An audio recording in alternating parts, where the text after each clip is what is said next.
student that he's good to work with? Hard to say, but I can. Usually, I can only tell when they come and work in the lab, actually. And usually within about 1 week, you can tell if they've got it or not. And I would probably have great difficulty in defining exactly what quality, because they come in different shapes and forms. You know, sometimes it's a degree of persistence, or sometimes it's a sharpness of observation. Sometimes they're very good with their hands. They have some green fingers, you know. But it's also a way they shape up to tackle a problem. I mean, that the experiments are well designed to investigate the situation, and the next experiment takes account of the results of the previous experiment. So it was sort of full. I mean, you'd be surprised how many people are just prepared to collect data and not really change direction on the basis of the data they collect. So you can tell. But so when a student wants to work with you, you tell him to be 1 week in your house. Well, unfortunately that wasn't possible, but when I was in Cambridge, that's exactly what happened. And we used to have 3 students every year for working with English. You know, and some of them were absolutely wonderful. I mean, you know, one of them is now my boss, and another was somebody else's boss. And these were really, really outstanding young scientists who are now really, really outstanding old scientists. But there were also some people who were absolutely terrible. But one didn't like to tell them so, you know, but they were. You know, they were just messy and idle and incompetent. Because, as you know, students come in all shapes and sizes. Yesterday, as you explained, your path is very diverse. You were in different institutions. Your lab, there was a fire in your lab. A lot of things happened. Do you think the key to success, to succeed in science, is to do a diverse path, not to stay, not to accommodate in the same area? No, you have to follow your nose. I mean, you have to just follow the trail wherever it leads. And that sometimes there are decisions you have to make. I mean, like I decided that working on the control of the cell cycle was more important, more interesting than what I was doing before. But it was also that had to do with the fact that what I was doing before, I was sort of banging my head against a brick wall and not making much progress. So it wasn't a very difficult decision to make. So, you know, one thing isn't working very well, the other looks like a sort of wonderfully promising field. I mean, what would you do? It's obvious that you change. And of course, actually, one doesn't sort of change overnight. It's a sort of more gradual shift in real life. But I do think that, you know, traveling and going and working in different situations is very helpful. Actually, I think if you stay in one place on one problem, you very quickly get very inward looking, and it really helps to be alive to other possibilities. Do you think that nowadays we see a lot of there in the news, we see a lot of polemic about some articles, you know, the Nature ones about stem cells. There a lot of questions about some fake data and stuff. Do you think it happens a lot? So it's how to deal with that? Well, I suppose it does. On the whole, the system guards against that because of the refereeing system. But the system is also very robust. For example, recently some Japanese people said that if you simply expose cells to low pH, that turned them into stem cells, and people haven't been able to reproduce that. So that's what should happen, actually, not an investigation of the original people and discover that there was a graduate student who was faking the results. I don't really care about that. I mean, in a sense, you know, we're always faking our results. We're always trying to make them as good as they possibly can be presented. But we're not trying to. It would be very stupid to say that something was which wasn't, because you'll quickly find out. You'll quickly be found. I mean, I don't like making mistakes. Stupid making mistakes.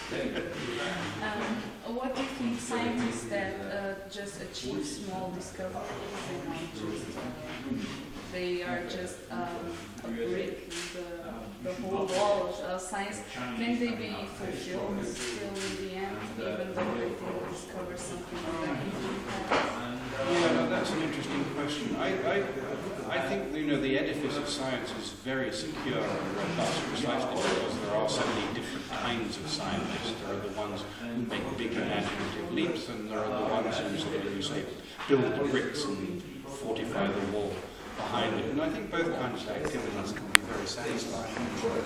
And one shouldn't neglect the importance of people who are just confirming and consolidating, because often there's some really interesting stories that we tell you. I mean, actually, we're all in the business of telling stories. It's nothing, no different from Grimm's fairy tales, except it's a story about how the world is, which is in some ways more romantic than the fairy tales, I think.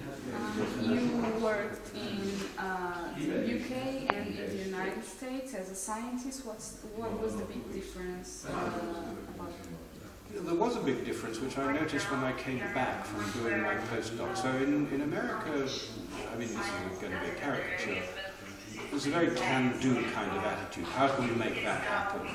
Whereas when I got back to England, I found everyone was saying, "Ooh, you don't want to do that, you can't do that." So they always look for reasons not to do things, whereas in America people look for it. So there really was a sort of huge cultural difference. Now, sometimes the Americans were silly and wildly over-optimistic, so, it comes both ways. It equally happened in the UK that people were unnecessarily pessimistic about the possibilities. So somewhere in between, so we veer from wildly optimistic to incredibly pessimistic and trying to maintain a balance. You told us yesterday that when you went to do your PhD, your advisor told you to go to the library and find a problem. How in science, how to find the problem that is the one new and is going to be a success. Yeah, no, that's very difficult to do, actually.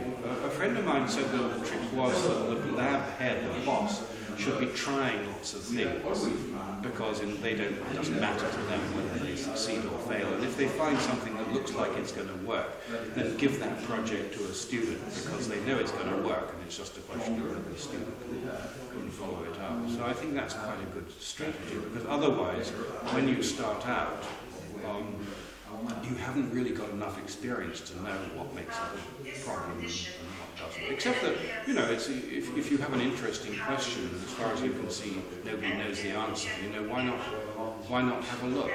But then, I don't know, I'm just trying to think about, recent graduate students of my acquaintance, and I haven't had one for quite a long time.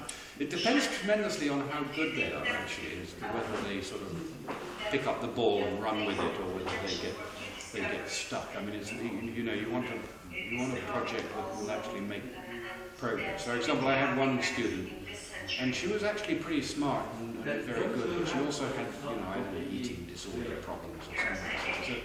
So that she would sort of, what we call, go off the boil. And then you'd forget why she was doing, and she would forget why she was doing what she was doing. It was absolutely terrible. So we made a sort of... It was very frustrating for me, and I suspect for her too, actually. In Portugal, it happens a lot that the PI is not doing, like you said, the experiments to see whether it works or not. Is it like that in the UK as well, in the United States, or do you think the key to success is that one you said, the strategy of friend? Well, I think it varies a lot, actually. I mean, some people are really good about handling a large number of people in their lab. I was never really good at that. Largely, I think, because I was actually better at doing experiments than thinking about experiments. I mean, it's sort of interesting. I remember the last time I really did a proper experiment. Everything worked extremely well. I couldn't understand why everybody else was having so much trouble. But then I had a very good collaborator at the end of my career, and I watched him working sometimes, and I realized that he was doing things that you would never write down. I mean, he was just very careful about how he actually did the experiments, and he was taking lots of really, he was a true craftsman.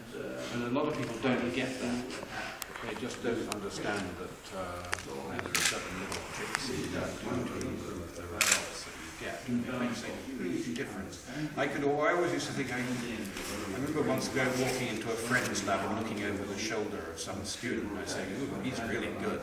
And I could tell just by looking over his shoulder at the data that he was producing that he was good, because everything was done right, you could just tell when you're looking at a craftsman. And if they're that intelligent when they're doing experiments, they're usually that intelligent about everything. And it's really strange. So you get this sort of sixth sense about people. And some people have it and some people don't. But sometimes the ones that don't, it doesn't matter because they're so clever and they can, even if the picture is very blurry, it's still beautiful, and you can tell what's going on. Somebody else might have made it much sharper, but it wouldn't have really found out any more than the blurry picture. So it depends on the nature of the problem you're studying. Anything else you want to tell the University of Coimbra students that you think we haven't mentioned? No, I don't think so. I'd just say good luck. Thank you. Thank you very much.